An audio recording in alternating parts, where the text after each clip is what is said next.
A Gen Z guerrilla army, fighting and dying for democracy. They're outgunned by Myanmar's ruthless military dictatorship. But it's the regime that's in retreat. Towns, border posts, even cities are falling after an unprecedented rebel offensive. We're travelling secretly into Myanmar to visit newly liberated territory.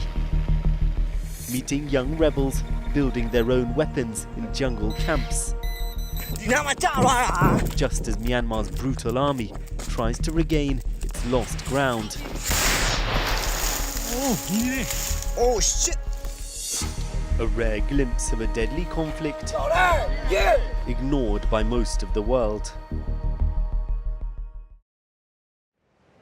We're in Karenni state, along Myanmar's eastern border.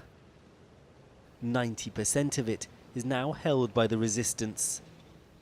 This is its largest city, Loikor. One block. We're with rebel fighters from the Karenni Nationalities Defence Force. They're showing us just how much of the city they now control. Okay, they're starting to run. Regime snipers are still a threat. Moving in open ground is risky. We're in bulletproof vests. Cobra, the local commander, wears flip-flops and shorts. If they see us, so they shoot like 40mm. So this is very good cover. Resistance fighters swept through Loikor last year during a loosely coordinated nationwide offensive that saw 55 towns fall into rebel hands. 6 months on, the skulls of dead soldiers still lie in the streets. This is one of the most advanced positions that Myanmar's resistance forces are currently holding in any city right now. And it looks likely that this place, Loikor, is going to be the first state capital they'll take full control of. At the front line, the regime are pinned down to just a handful of locations. The closest is only 100 meters away from us. For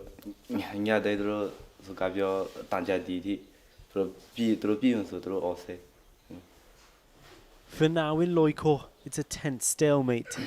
In front of that guy is me. Cobra, a martial arts fighter turned rebel commander, says they need more weapons and bullets if they're to seize full control of the city. What did they have that you don't have? They have like jet fighter. They have big track. Like they have tank. A lot of they have a lot of big mortar, and then we only have the spirit. Yeah, we have a spirit. That's why we're fighting. The revolution didn't begin as an armed insurgency. It started out with peaceful protests against a military coup that brought an end to a brief period of democratic rule. A bloody crackdown forced protesters to flee to the jungles, joining forces with ethnic militias who've long fought for greater autonomy. This is who they're fighting against. A reviled military regime supported by Russia and China that seized power 3 years ago. The rebels are funded by donations. The regime has a $2 billion defense budget. The resistance might not have fighter jets, but they are creating their own air force, customizing commercial drones. In an underground bunker on a secret base, the units show off their most recent successes. Striking dozens of targets across the country every month, drones have become one of the most effective and deadly tools for the under-equipped rebels. Above ground, in a makeshift workshop, Ko Kant is repairing one of the unit's most powerful models. It's meant to be used for spraying crops. Now it's being fitted with mortars. We need from the airstrike, like an enemy use the airstrike also. But you don't have planes? Yeah, we don't have planes. You have these? Yeah, we only have the drone. Behind him, a 3D printer is producing weapon parts using templates found online. This is a revolution powered by innovation and idealism.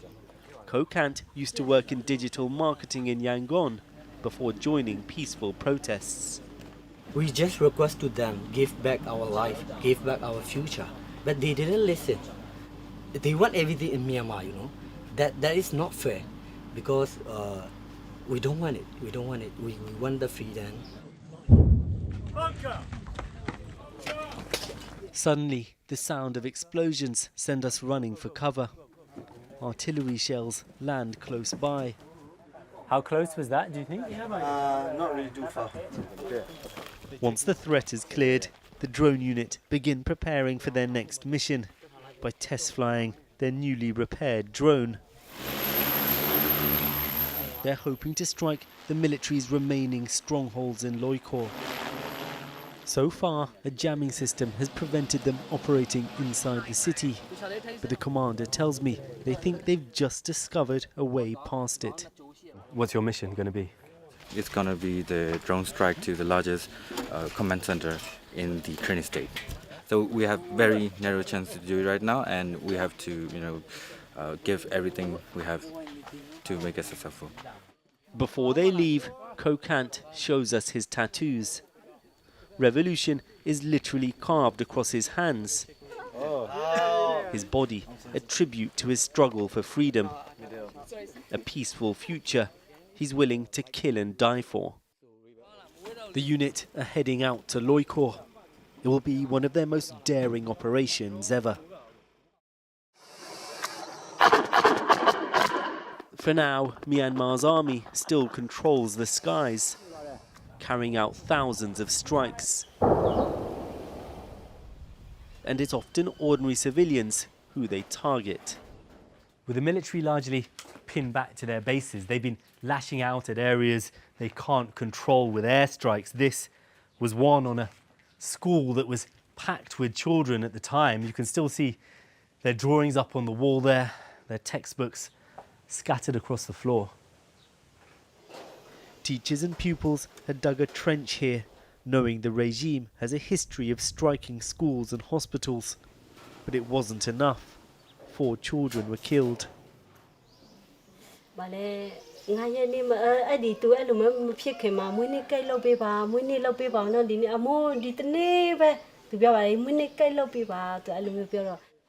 Amongst the victims, Dorhe Blue Moo's 13-year-old son.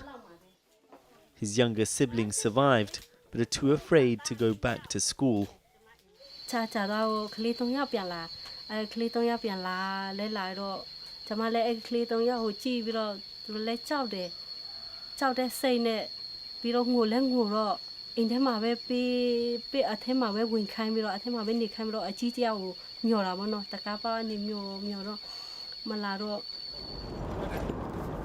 We drive through neighborhoods reduced to rubble in a resistant stronghold south of Loikor. Despite the regime's atrocities, the resistance has received no international assistance. What they do have is genuine popular support. At a rebel training camp, we meet the latest batch of young recruits. In just 1 month's time, they'll be sent into battle. Their weapons and ammunition largely bought on the black market. Overseeing them is Commander Maui, nicknamed after a Disney character. He used to be an organic farmer. Now he helps lead a force of around 10,000 men and women. Are you frustrated there hasn't been more international support for your struggle? They are kind of like forgotten us. Even like we are fighting same value, same society, which is democracy. We are not asking for something different. We are just like the people in America, the people in Europe. We are the same. We all are human. Do you think you can do it by yourself? We, the people of Myanmar, are not waiting. With or without international support, we must go. We must end this war. But this war doesn't look like it's ending anytime soon. The resistance control more than half the country. The regime holds its biggest cities. and is trying to win back lost territory. Over the course of our trip, we see a change unfold on the battlefield.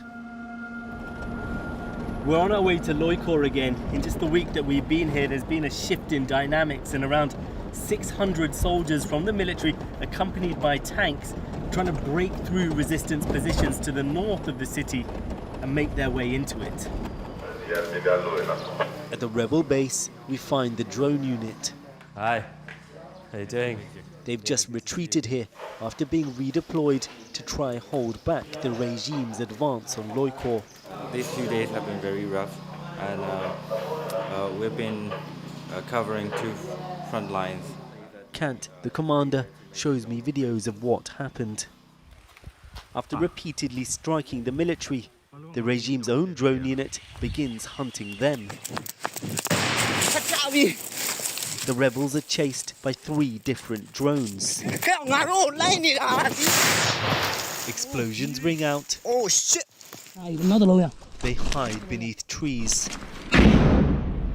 The attack lasts 2 terrifying hours. Somehow, they all emerge unhurt, eventually retreating to Loikor. Now in the city, as regime reinforcements close in, there's been an upsurge in fighting. We're travelling to an industrial zone on the city's edge.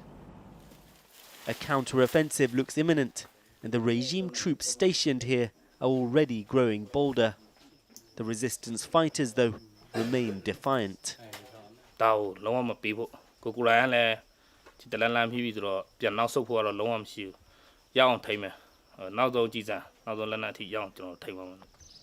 With a fresh battle for Loikor on the horizon, the drone unit has been called into action.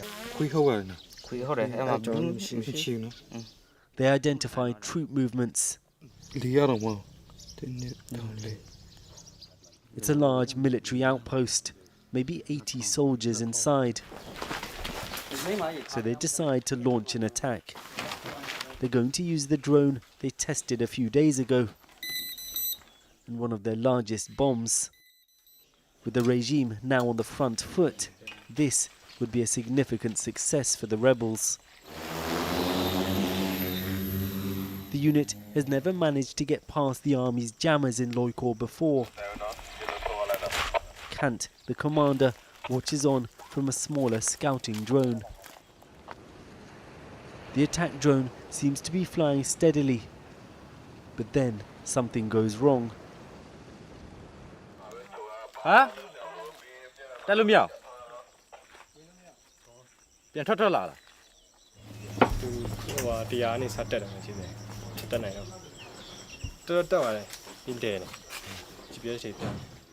They manage to fly the drone back to base and start preparing for another attempt. But then they hear something flying above us. So the scouting airplane is coming. You guys can drive and leave. Drive and leave? Just drive. Kant, the drone commander, just told us that their position is being compromised. They're expecting heavy incoming artillery fire, and we have to leave straight away. The young rebels are brave and have achieved more than many ever expected. But this is still a David versus Goliath struggle. Deep inside the hills of Karenni State, a reminder of the bloody price they're paying. 18-year-old Benedetto was killed in Loikor yesterday, less than a year after signing up. He dropped out of school to join the resistance. A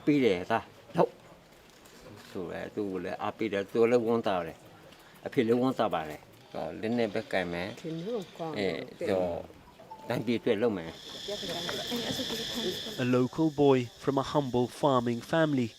He'll be buried in a cemetery that already holds the graves of dozens of resistance fighters. You lost a lot of men? Yes, we lost a lot of men. Cobra, the commander from Loikor, served with many of them.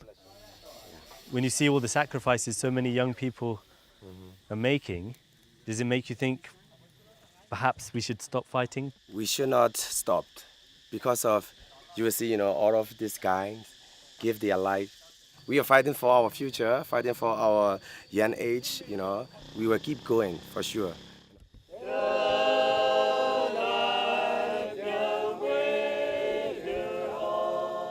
There are prayers and tears as Benedetto is laid to rest in the ground. His dreams for a new future that so many young men and women here are fighting for will live on.